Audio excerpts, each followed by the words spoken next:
tahaks kuhugi minna. Aga kuhu? Teatrisse. Miks me ei ole mitte kunagi koos teatris käinud? Aga kui te esimeses klassis olite, siis oli ju koroona aasta, siis ei saanudki lapsed teatrisse minna. Ja teises klassis ja kolmandas klassis me ausõna proovisime otsida. Mina ja emme Tissid ja kõik piletid olid kogu aeg välja müüdud.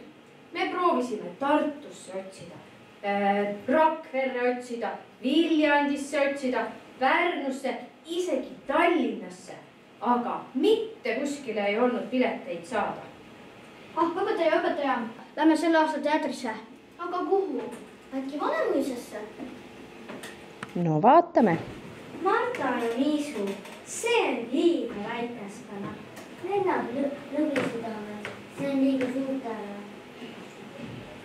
Sipsid, see on veel pisematele. Kongsmurre kapten Trumm. See tundub äge olevat.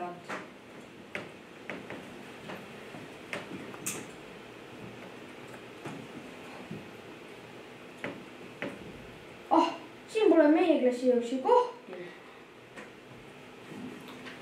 No aga lähme siis Pärnusse. Kui kaugel Pärnu on? Kohe vaatame.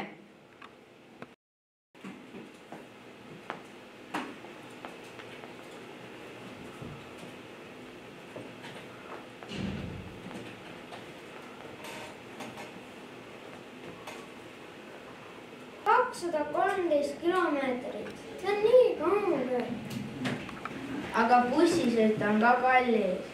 Piletid on ka kallis. Kui saaks neist kahest ühe asja tasuta, siis me ei peaks enam vigablema. Aga unistada võib ikka.